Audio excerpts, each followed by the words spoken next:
proud of the performance of the group today. You come down here in a very difficult place to play, a team that, has a lot of talent on the field, well coached and obviously well set up in that, to come out and really give us everything that we could handle in the early part of the game. The response by the team was really good. I would say, maybe from 30th minute on, I thought, we sort of changed the momentum. We were able to make some adjustments at halftime. And, that's the performance you want to see in the second half. We were able to get one back. And then what I was really, finally, what I was really proud of the group is one wasn't enough. We continued to push. We continued to push all the way through to try and get a second goal and get 3 points. But, it wasn't out there. Credit to Brad, who's not continuing to make big saves. Just a tremendous guy and a tremendous goalkeeper. But again, just really proud of the group. Thanks, Coach. We'll start in the room with Claudio, then we'll go to Valer. Like I said, ask two if you have them. Thanks. Vijay, well, besides you already said it, and you actually mentioned it before in the press conference, that Guzan was a great keeper to kind of announce the whole thing. Now, do you think that Nashville actually, because of what the work you did most of the minutes, deserved the victory? No, I mean, I think you have a really good Atlanta team, and they really gave a lot to us in the first half. They've got a ton of talent, and I thought that we played a really big time team game today with lots of contributions from a lot of people, and even the guys that came in. So for us, again, coming in here and playing in Atlanta is a really difficult environment. We'll take the 1 point. We certainly wanted 3 points, but I love the mentality of the team to go after the 3 points. And I thought it was out there. And yeah, of course, we're going to have a little bit of a sour taste in our mouth, but it's difficult to win on the road here. And this is, an okay start for us to start in that. Now, where you put this game in terms of what you told us already in terms of inconsistency? Very good first halves in some places, very good second half like tonight. I mean, is there any particular thing you could say when you match those two things, or is it just a part of what happened today? I thought today I still thought from this was a good complete performance for us.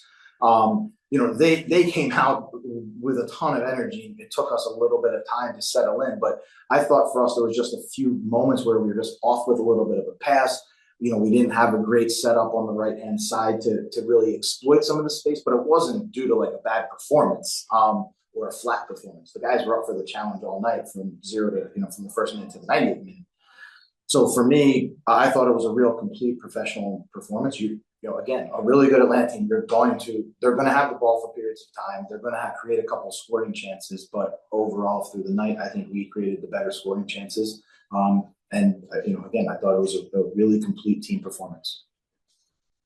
BJ, I guess you've played teams that play a more open style recently. Like I'm just thinking about Chicago, where they kept pushing and they kept trying to go. Where I feel like Atlanta, after their goal, they sat back a little bit and maybe played the low block. Do you see any benefit from Nashville facing these sort of different style and finding a way to score?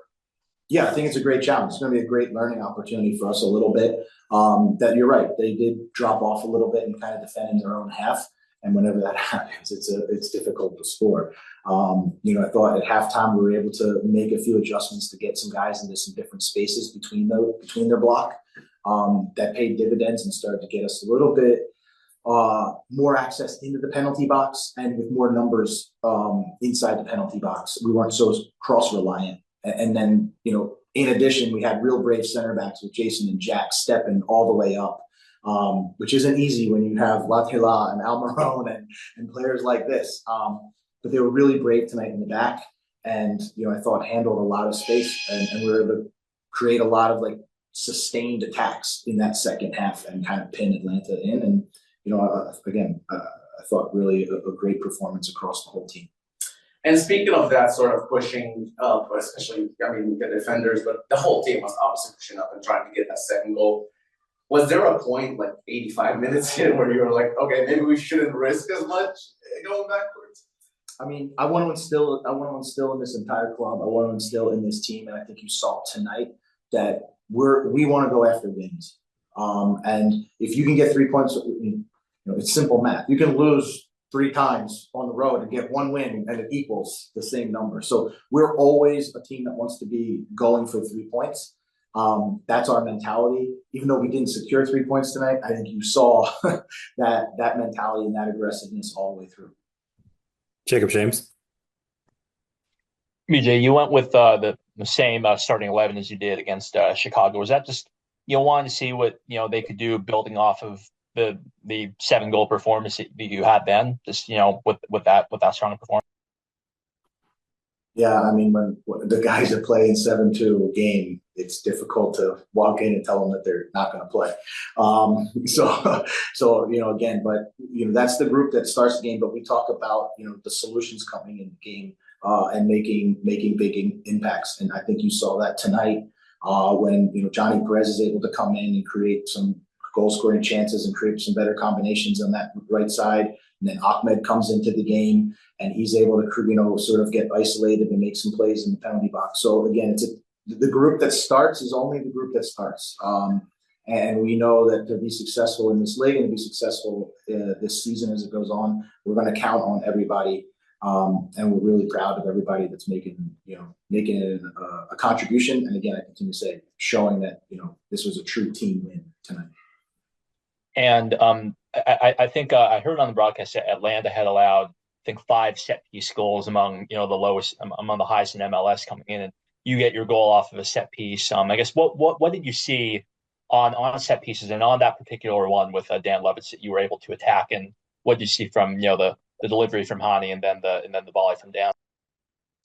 Yeah, for us, we again, in our process of how we evaluate opponents and how we evaluate our performances, we continually try to be detailed in every phase of play, and attacking and defending set pieces are no different. John Bayo handles attacking set pieces, Danny Sapero handles defending set pieces, and they do it with a great level of detail. And I think, to put the players in the positions, and you have to give the credit to the players. Like, somebody has to serve the ball. Hani's been putting in great balls, and you're seeing contributions across the board from guys.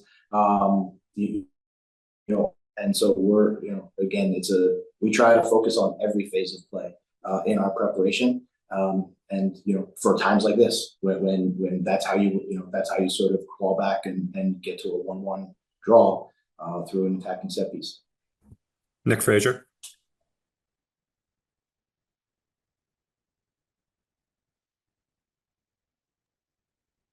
You might be muted, Nick. There you go. Hello? Go ahead. Okay, thank you. BJ, going in this game, obviously there was a lot of expectation that Atlanta to bounce back from, but the TV broadcast mentioned that over 50% of your attacks came from the right flank. Going into the second half, what adjustments did you see in Atlanta's defensive side that you could see that you could exploit in the second half? I think just for us, it was about an opportunity to try to get a couple more numbers forward. In the first half, we basically had our 2 center midfielders a little bit deeper with our center backs. In the second half, I think we were able to make an adjustment and sort of you could push Eddie or Patrick up a little bit further. We figured if they were going to continue to sort of sit a little bit lower, we needed to get more numbers and more numbers and an opportunity to access the penalty box with more numbers, whether that's with runners, or being able to get more players in the box with the ball. And so for us, that was sort of just the little adjustment that we made. And again, in the same light of we want to go for wins. And so we knew that we wanted to sort of default aggressive and try to get a couple more guys, into the attacking third.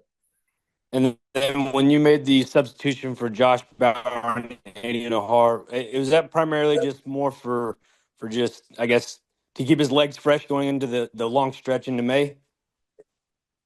I mean, I think it's more how tired he was in the game from how much you just said that we put 50% of the attacks down the right-hand side, and he was a big part of our attack tonight. Also, towards the end of that game, they brought in some fresh legs out on the outside. So we wanted to match that with fresh legs, and then you can see, and we know how these MLS games end, that there's always a little bit of chaos. So we wanted to make sure that we had a bigger threat, a bigger person to help neutralize some of the defensive set pieces and any crosses that they were going to put in. They sort of went to a back 5, I guess you would say, but it's more like 3 with higher wired wingers. So we expected them maybe start being a little bit more crossing balls into the box, maybe later when they made that change. And so, I think it was a bit of just a small tactical adjustment with Josh, as well as, Andy emptied his tank, and credit to him because, I think he made a huge impact both offensively and defensively tonight. We'll go to Ben with last two questions. Yeah, BJ, you already touched on Jason, but I just wanted to get your thoughts on just his ability to not only win the ball but to carry it forward, play the ball forward, and really kind of start a lot of the attacks from the back. What did you make of his performance? Yeah, I think Jason showed a really complete performance. Was able to defend, well in individual duels. Was able to defend by covering space behind the back line, winning aerial duels, and then on the ball. I think played a lot of variety of passes. Played a lot of passes that bypassed defenders on the outside. And when that kind of got closed down, he was able to break lines and find Hani in the pocket a little bit. So yeah, just I think showed sort of his versatility tonight, and had I think he had a good performance along with the entire back line. I think had a big, I would say the back line and the two center midfielders had a big job tonight versus a really talented Atlanta team, and they stepped up to the challenge for sure. Yeah, and I mean that kind of leads into my next question. I want to ask about Eddie, especially just his ability to cover ground in front of the back line. It felt like it let you guys play maybe a little bit higher, but also not picking up a yellow card. Just how important was he tonight? Yeah, I mean, I think what happens is we get a little bit, I think, used to seeing things that Eddie does, and it becomes normal, but it's not. I mean, the ground that he covers, the balls that he recovers, how he, again, part of that bravery of moving our team forward, he gives the guys confidence. And, I think I said it earlier in the week, sometimes midfielders are called box to box midfielders. It's a common term. I call Eddie a goal to goal. He goes the whole field. And again, his greatest strength is that he makes all the players around him better. And you can see that tonight.